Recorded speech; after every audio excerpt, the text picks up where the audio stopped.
Alam niyo ba kung bakit nagustuhan kong manirahan dito sa New Zealand?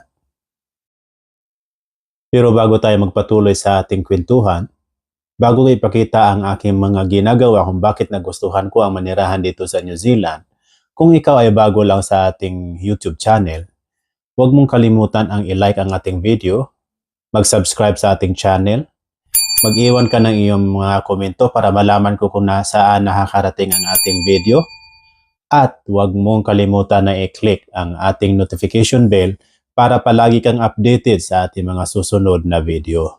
Living in New Zealand offers an unparalleled quality of life, blending breathtaking, accessible natural landscapes from beaches to snow-capped mountains. Grabe mga kanoype! With a relaxed, friendly Kiwi culture, ay grabe, lupit talaga. Pero yung pinakagusto ko dito, yung can do. Yung ganun, yung mga can do. Or mga DIY attitude, do it yourself attitude. Yan ang pinakagusto ko dito mga kanoype. Dahil dito sa New Zealand, pwede mong gawin ang mga bagay na gusto mong gawin.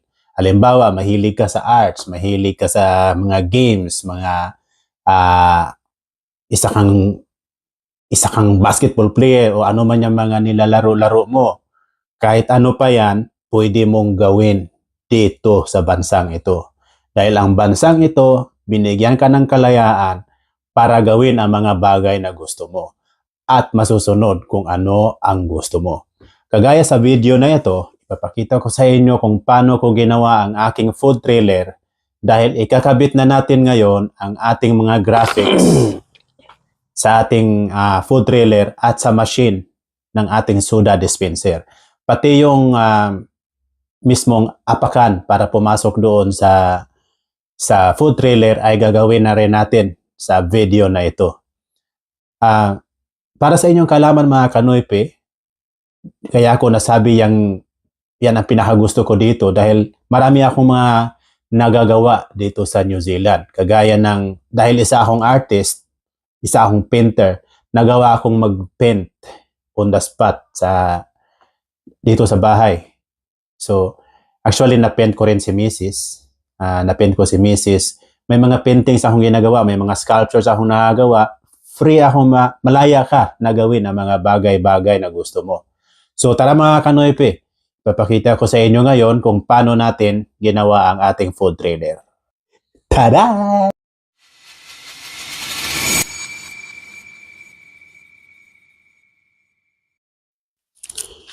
Mga kanoype, ngayong araw ay meron tayong gagawing update dito sa ating food trailer. Ikakabit natin itong sticker na ito. Lalagyan na natin ng sticker ang ating bintana, yung acrylic na bintana.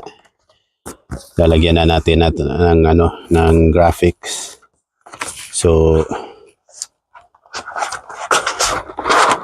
yan, unti-unting tatapusin natin itong gawang to. Kada may pwede tayong gawin, gawin natin. So lilinisin ko muna ito kasi matagal na itong naka-standby dito. Hindi na lilinis. So ayan. At kakabit natin itong graphics na to. Ayan.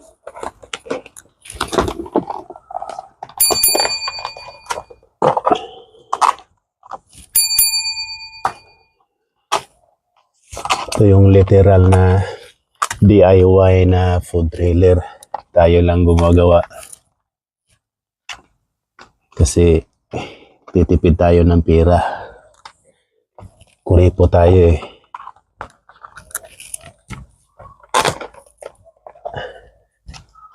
Mga kailangan natin magiging madiskarte palagi sa buhay para na sa ganun may mga nagagamit tayong pera. Ayan. So,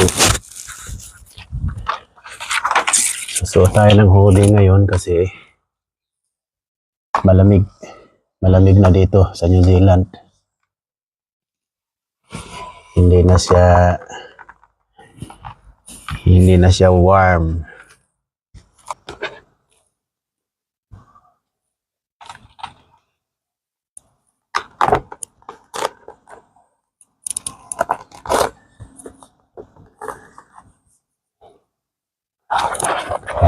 Pwede ko natanggalin yung buong baki nito.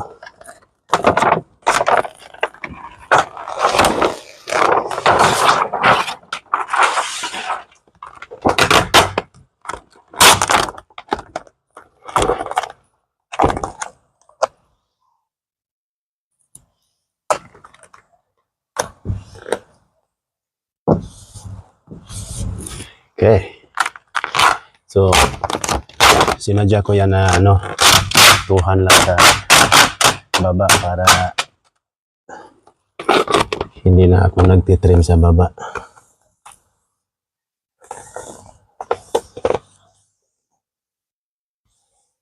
Swerte tayo dahil marunong tayo sa mga ganitong gawa.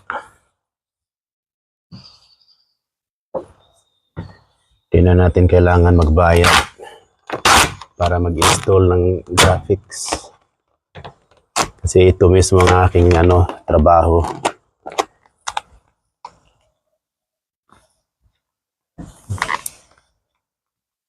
Bago ko pinasok itong pagpo-food trailer ay galing tayo sa isang advertising company. Signwriting company, kumbaga.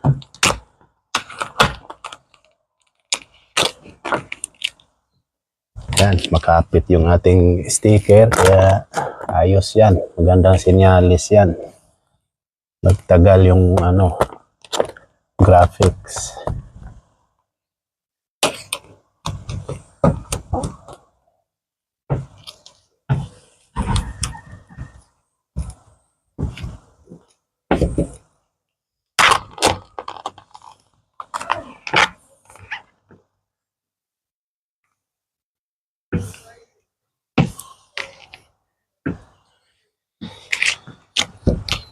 So, sa mga bago lang sa ating channel, sana ay huwag niyong kalimutan na mag-subscribe sa ating channel.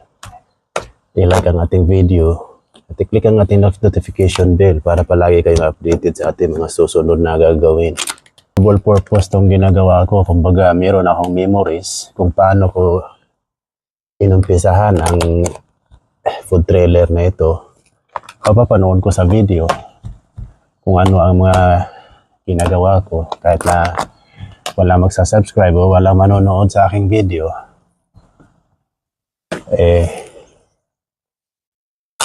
malalagay ito sa aking memories. Kumbaga, kung papalarin, makikita natin na dito tayo nag-umpisa, tayo lang gumagawa, diba mga kanoypi? So, ayan. I-trim ko na. Trim na natin.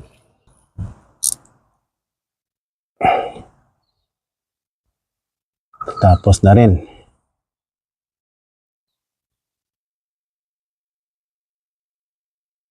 Ano ko lang ito tinitrim. Sa gilid lang ng sealant kasi may sealant to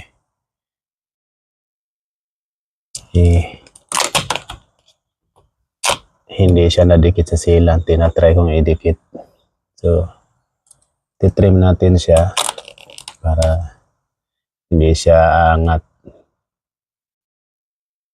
Gumagamit ako ng squeegee para pang trim. Pero yung squeegee kasi na ginagamit ko, double sleeve siya. So, parehong may sleeve yung magkabilaan yung sleeve. So, hindi ko siya matitrim gamit ng squeegee. Pero ayos lang yan mga kanoypi. Sanay tayo sa pagtitrim. Dahil nagmamano-mano din ako ng paggawa ng mga letters ng signages dati. Minamano-mano ko lang yan dati. Wala pa yung computer. Hindi pa uso yung router. Minamano-mano ko lang. So yan mga kanoype. Nabuo ko na yung kabila. Buhin ko rin tong kabila, no?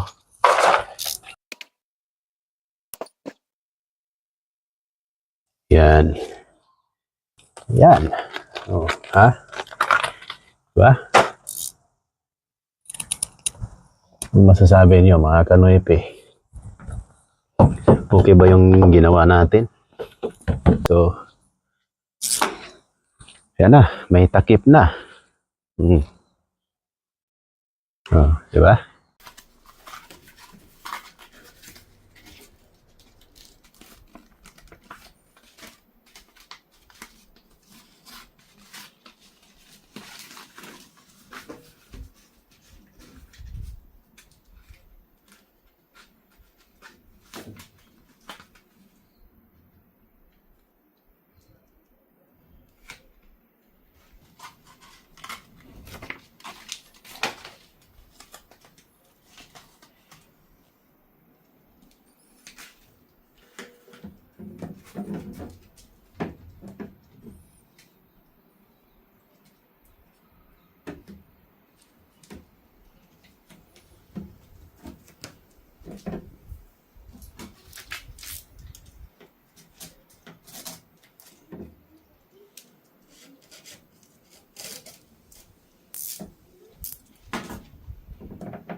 Ayan, bubuksan ko itong ating trailer dahil gagawin na natin yung machine.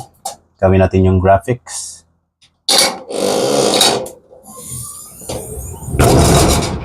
Welcome mga kanoype. So ngayon, ito, umiikot yan. Tanggalin ko muna itong saksakan dito. Itong saksakan tatanggalin natin kasi para di tayo mahirapan kung pinaikot yung machine. Iikutin natin to at ngayon ay tatanggalin natin to. Papalitan na natin yan ng ating brand. So ito yung ating ipapalit.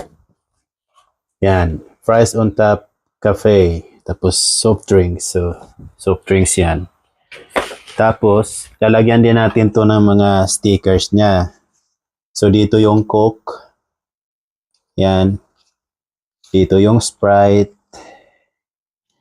At dito naman yung Fanta. Pero bago natin yan gagawin, tatanggalin muna natin tong ano na to. Tanggalin natin to para mapalitan natin.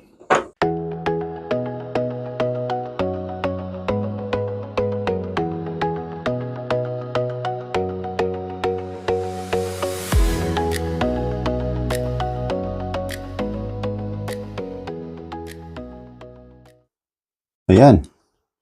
So, kanyan lang siya. Ito yung pinakailaw niya yan. Yan yung pinakailaw ng signage. Tatanggalin natin to para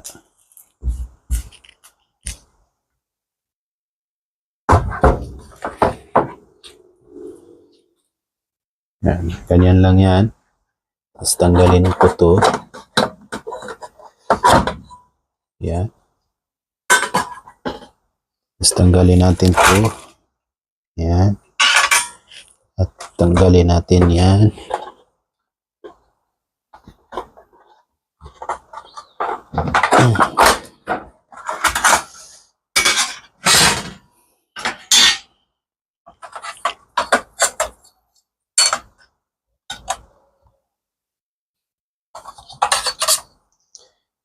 Sa mga nagtatanong, ito din yung trabaho. Nagawa tayo ng mga signage kaya isa to sa ating mga ginagawa araw-araw, kaya alam natin kung paano ito paganahin. Yan. Yes. Medyo gas-gas na yung ano niya.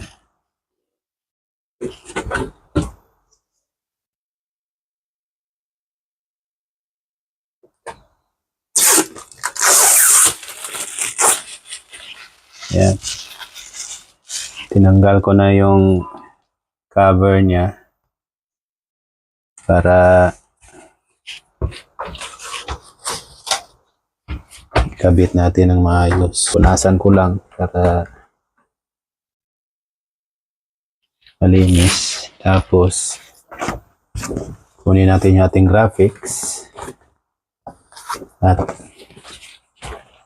ito yung ating graphics. Lalagay natin siya dyan. Yan. Yan. Lalak natin yan. Isa sa baba. Yan. Yan. Pagkalagay na yan, lalagay na natin to. Ito yung pinakalock nilang lahat.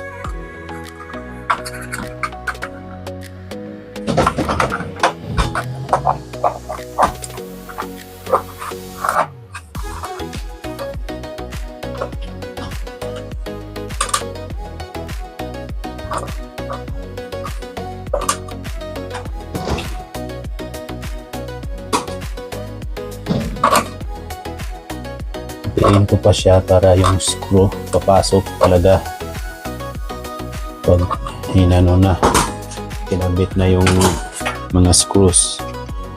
So ito dito siya.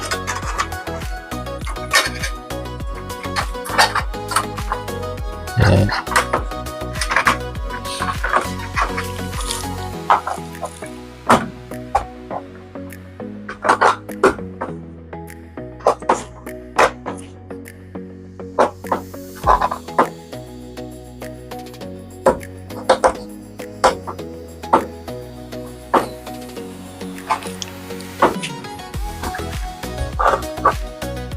So yan mga kanoype, naikabit na natin. Ano lang kadali. Ito yung magiging itsura niya. Tapos ikakabit na lang din natin siya ulit. Yan na talaga ang pinakapangalan. Yes.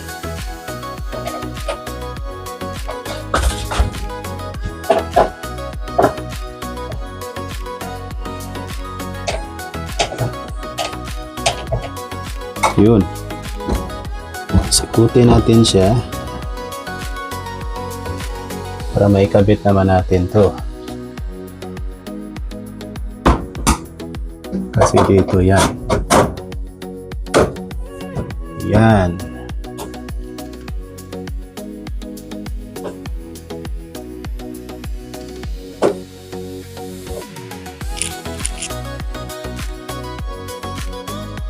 Dito sa likod.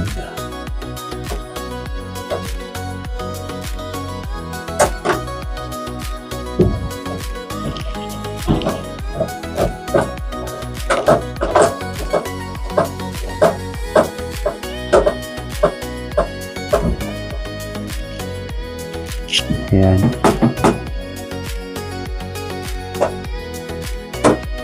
Nice. One more.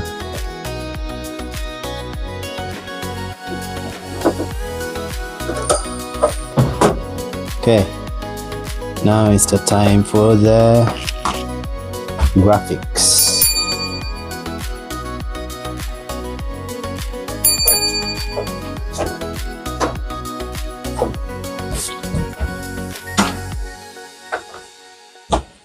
So first is Coca-Cola. Just like that, no?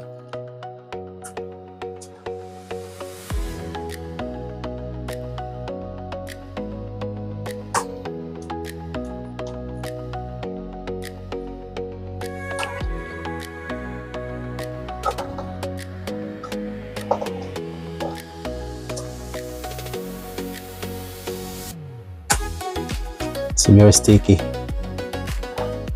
which is good.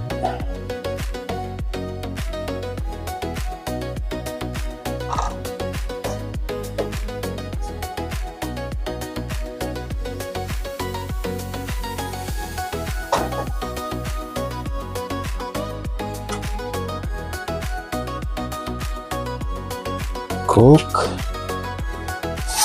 and then next is Sprite.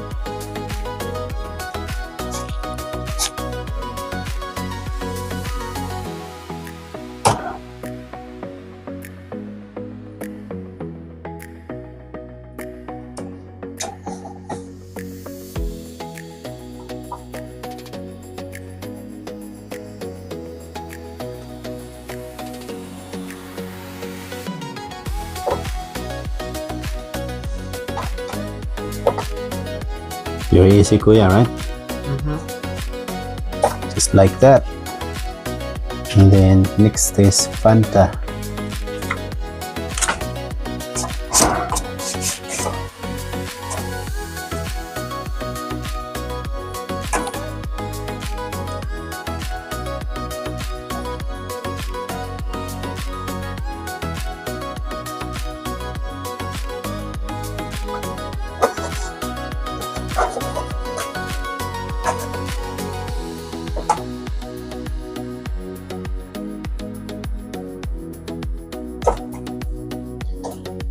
So ayan mga kanoypi,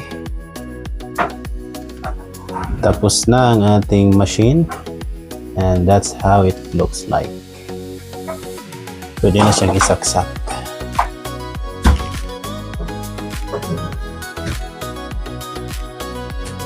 Ayan, pwede na siyang isaksak.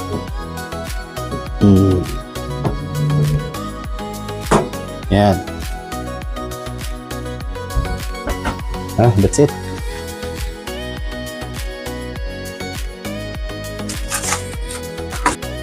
Ito na yung ating machine, naikabit na yung graphics.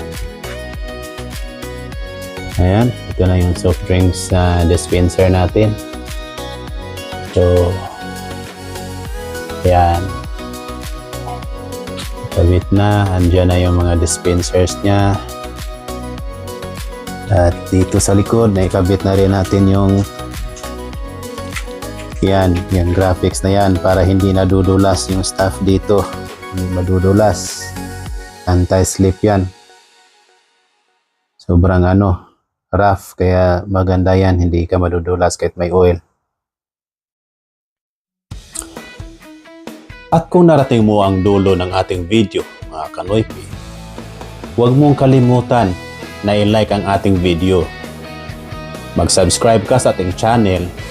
I-click ang notification bell para palagi kang updated sa ating mga susunod na video. Lalong-lalo na, mag-iwan ka ng iyong komento para malaman ko kung saan naharating ang ating video at papasalamatan kita sa aking susunod na video. Hanggang sa muli, ito ang inyong Noypi ng New Zealand. Magsasabi sa inyo na magandang gabi, magandang araw, kahit nasaang panig man kayo ng mundo naroroon. Maraming salamat sa inyo, mga kanoypi. Paalam!